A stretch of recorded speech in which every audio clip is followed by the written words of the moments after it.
Madame, Monsieur, bonjour. Bienvenue dans ce journal de la mi-journée sur RTI 2. Place à présent au titre. Parlons infrastructure routière dans ce journal. Dans la commune d'Abobo, existe une route de tous les maux. Les détails de nos développements de ce journal. Et puis au sujet de la COP28, un PDG d'une compagnie pétrolière nationale émirienne a été désigné président. Bienvenue si vous nous rejoignez. Comme annoncé dans les titres, une route trouble la quiétude des populations du quartier Adama Sanogo dans la commune d'Abobo. L'axe CIE Pétro-Ivoire, en construction depuis plusieurs années, a vu ses travaux s'arrêter. Sur ce chantier inachevé, une gare anarchique a vu le jour. Cette voie est devenue le nid des ordures, des eaux sales et crée un gros caniveau à ciel ouvert. Une situation difficile pour les riverains qui peinent à rejoindre leur domicile. Les automobilistes ne s'aventurent presque pas sur cette voie impraticable. Ido Fofana. Difficile pour Ali de redémarrer sa moto après sa tentative de traverser cette voie impraticable. Pourtant, tout allait bien avant de descendre dans ce trou. La route a vraiment s'est dégradée. Vraiment, on ne savait pas comment dire encore. Ici, descendre un coup, mais pour monter là, c'est pas facile. Donc, monter là, ça c'est un temps. Il est parti au garage. C'est pas si c'est gâté ou bien c'est pas gâté. C'est le quotidien des usagers de cette voie située au quartier Adama Sanogo dans la commune d'Abobo. Certains chauffeurs qui ont vu leurs véhicules enfoncés préfèrent rebousser chemin. D'autres s'y aventurent tout de même, mais avec la peur au ventre. La première fois que j'étais passé par là, en tout cas, je ne savais pas que ça pouvait passer. C'est tout à l'heure, les jeunes m'ont dit de forcer que je pouvais traverser. Sinon, à cause de l'état de la route, moi, je voulais me retenir tout à l'heure. C'est avec la peur au ventre que j'ai traversé. Je préfère me retourner. Parce que si je me mets dedans, peut-être je peux m'enfoncer et c'est pas qui va me pousser. Si un client me dit de le déposer, tel qu'il a vu ce trou-là, il ne peut pas partir. Même s'il a des bagages dans le véhicule, il serait obligé de le laisser là. Le bitumage de ce axe Adama Sanogo en grès a débuté il y a plus de 3 ans. Malheureusement, les travaux se sont arrêtés en si bon chemin. Là où le bitume s'est arrêté aussi, débute le calvaire des riverains. Ils doivent impérativement descendre à cette gare de fortune pour poursuivre leur chemin pour certains et regagner leur domicile pour d'autres. C'est obligatoire, on va marcher. La voiture ne va pas devant. C'est ici s'arrêter. Moi, c'est obligatoire, il faut que nous, on va marcher. C'est ça là qui est le problème. Donc, sinon, on attend et on n'a qu'à venir nous dommager et puis continuer la route. La route n'est pas achevée au fait. Sinon, en principe, on devait continuer pour sortir à Pétro-Ivoire. Mais comme la route n'est pas achevée, là où ça prend fin, nous, on considère que c'est notre terminus. Voilà, donc c'est ici qu'on se met pour charger et puis partir avec les clients. Les clients sont obligés de marcher pour venir à nous puisque la route n'est pas achevée. Et comme le dit l'adage, la nature a horreur du vide. La fin du bitume est devenue le nid de tous les maux des riverains. Gare anarchique, bac à poubelle mal entretenu, eau usée, odeur nauséabonde, présence de moustiques, de mouches et autres insectes. Bref, tous ces maux ont fini par trouver place sur cette route.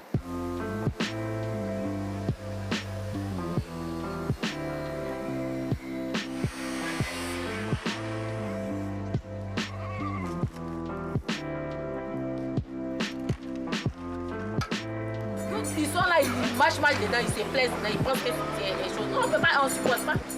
Cette situation décriée par les populations rend le quartier enclavé, une véritable inquiétude pour elles. C'est quand même souciant, c'est quand même inquiétant parce que c'est pas facile. Pour d'ici à Pétro-Ivoire, on a juste quelques minutes, quelques secondes pour pouvoir passer. Et jusque là, on est obligé de faire au moins peut-être 1 heure ou 45 minutes pour pouvoir faire le grand tour pour y arriver.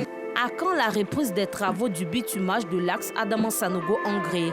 En attendant la réponse à cette question, les riverains de ce quartier, eux, n'ont qu'un rêve, voir achever au plus vite cette voie pour leur bonheur.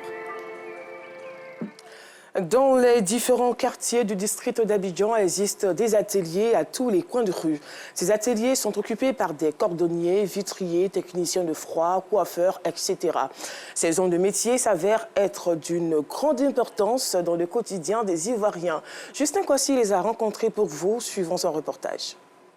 Se faire coiffer au quartier est une habitude pour les habitants de Williamsville. quartier situé dans la commune d'Adjamé.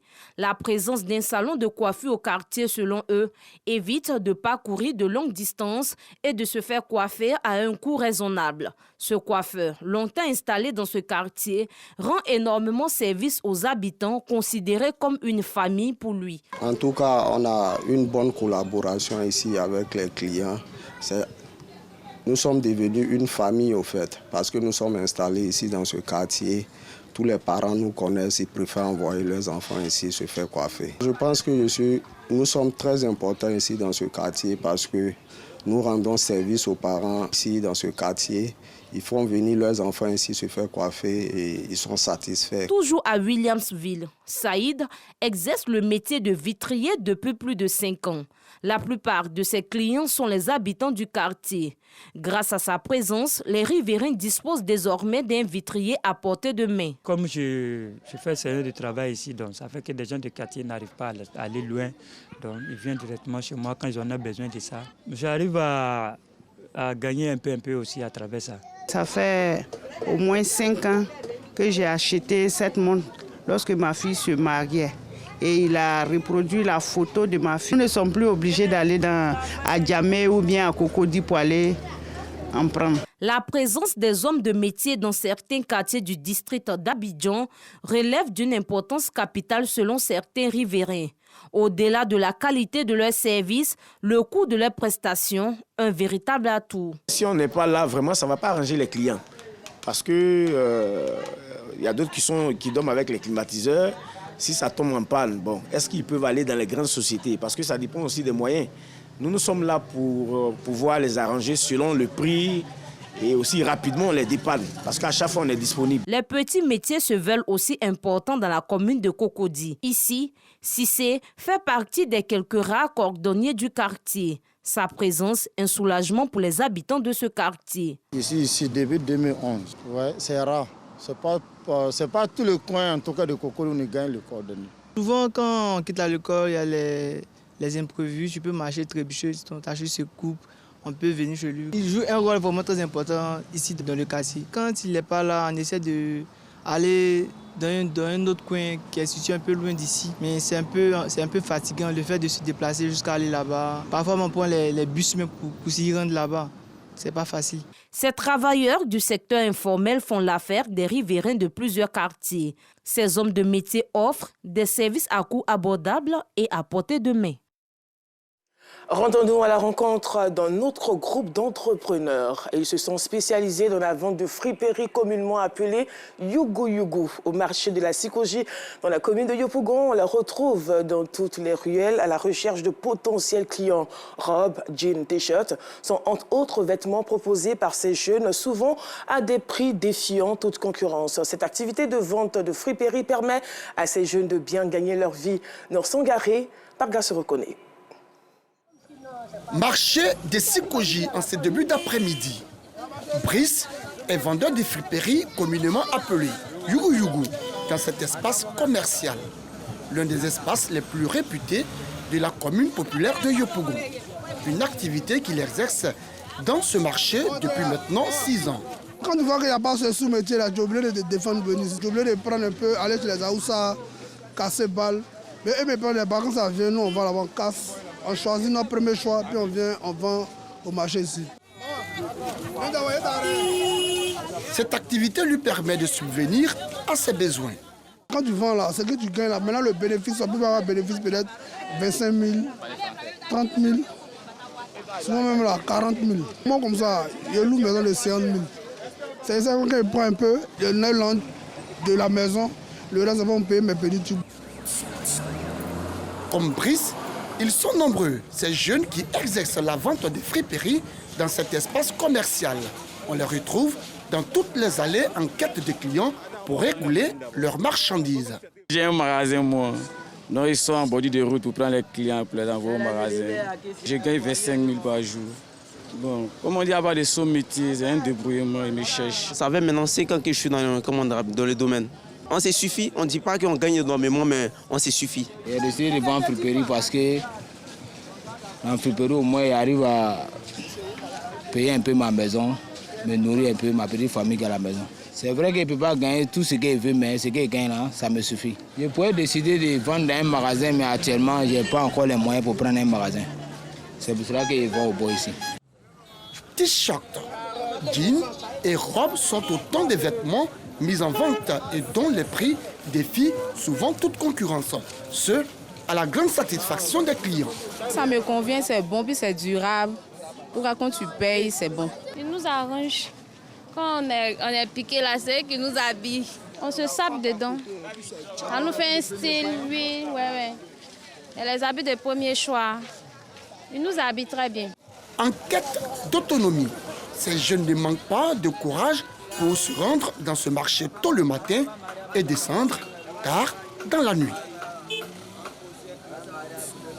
Sortant du district d'Abidjan, dans la ville de Bonan, région de la Maraoué, le problème d'ordures est une véritable préoccupation. Ces ordures se trouvant le plus souvent dans les lieux publics et à proximité de certaines écoles vont contre la volonté des autorités municipales de faire de cette agglomération une ville émergente.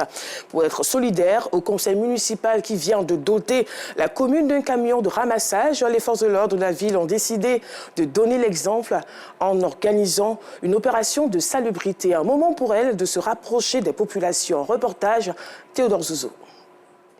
Ces ordures, près de cette école dans la commune de Bonan, dans la Maraoué, un véritable problème pour les écoliers et les cours voisines. Lorsque les ordures étaient là, n'étaient pas ramassées, on souffrait vraiment. Et pendant la sécheresse, lorsque le vent soufflait, et puis les ordures là venaient tous les jours dans notre cour. Et vraiment, ça nous fatiguait, ça fatiguait aussi nos moments. Les forces de l'ordre de la commune ont décidé de donner l'exemple en matière de propreté. Une initiative qui fait suite à la réception des camions de ramassage par la mairie, un don du conseil municipal. Il était bien séant pour nous, en tant que force de l'ordre, de nous associer au développement de la localité et surtout du nouveau département de Bonan. Voilà pourquoi nous avons pris l'initiative d'initier déjà ce ramassage des ordures. Pelle et râteau en main, population et autorités communales et administratives participent à cette opération aux côtés des forces de l'ordre. Quand on vit dans un environnement sain, c'est d'abord la santé. Il faut que l'environnement soit propre, l'environnement soit sain, afin que nous, on se porte bien. Alors vraiment, nous remercions les forces de l'ordre et de sécurité de Bonan. C'est un message fort que les forces de l'ordre leur lancent ce matin. À partir de maintenant, plus jamais de dépôts sauvages dans la ville de Bonan. C'est ce que cela veut dire. Cette action des forces de l'ordre contribue à la mise en œuvre effective d'une politique de salubrité pour la commune de Bonan. Une note de religion dans ce journal. La communauté islamique Ahmadiyya de Côte d'Ivoire a organisé dans la commune de Yopougon sa traditionnelle convention annuelle. Cérémonie au cours de laquelle les responsables de l'Ahmadiyya en Côte d'Ivoire font le bilan de l'année écoulée. Cette convention, la 36e du genre, a porté sur le thème l'Ahmadiyya, une communauté musulmane au service de l'humanité. Ido Fofana. C'est par une visite de stand que débute la convention annuelle de la communauté islamique Ahmadiyya de Côte d'Ivoire. Sous ces stands, un aperçu des actions sociales menées par cette communauté au cours de l'année 2022. Pour les responsables de cette communauté musulmane en Côte d'Ivoire, l'heure est au bilan. De 2007 à 2022, plus de 325 pompes hydrauliques ont été réparées et plusieurs nouvelles pompes installées dans les villages où les populations ont désormais accès à l'eau potable. Ces villages se situent sur l'ensemble du territoire ivoirien. En plus de ces projets à caractère socio-humanitaire, nous œuvrons toujours pour la paix en Côte d'Ivoire en organisant des conférences et autres événements rassemblant des milliers de personnes chaque année. Cette convention annuelle de la communauté islamique Ahmadiyya vise aussi à réunir les fidèles afin de leur rappeler les valeurs de la communauté. D'où cette conférence autour de la problématique la Ahmadiyya, une communauté musulmane au service de l'humanité. Toute la création, en réalité, fait partie de la famille de Dieu. Donc, pour quelqu'un qui s'occupe bien d'une de ces créations, ce n'est pas à cette création que la personne a rendu service, mais ça plutôt à Dieu. Donc en retour, cette personne qui a rendu service à une création, en retour a les bénéfices et les bénédictions de Dieu. Être musulman, ce n'est pas seulement ce que nous faisons comme physique, chaque jour aller à la mosquée, et à tout moment aller à la mosquée, mais c'est plutôt le caractère, c'est-à-dire le comportement. Et il a fait ressortir tout ça, en sorte qu'on puisse savoir que le musulman, c'est celui-là même qui s'occupe de son voisin. Quand ton frère est dans le besoin, tu dois lui apporter ton aide. S'il a besoin de quelque chose, il faut être là pour le servir. C'est pour cela qu'on dit être musulman, c'est servir l'humanité. Parce que nous vivons dans une société et qu'il parle de société, pas des hommes. Vous voyez, on ne peut pas vivre en communauté sans servir ses voisins, ses frères et sœurs, ses proches parents. La convention annuelle de la communauté islamique Ahmadiyya de Côte d'Ivoire est à sa 36e édition. Convention au cours de laquelle des prières et des bénédictions ont été faites pour des élections locales apaisées cette année. Pour terminer, le ministre émirati de l'Industrie, Sultan Ahmed Al-Jaber, également chef de la principale compagnie pétrolière nationale du pays, a été désigné président de la conférence de l'ONU sur le climat prévue cette année dans le riche pays du Golfe. Voilà, c'est la fin de ce journal. Merci de l'avoir suivi. À demain.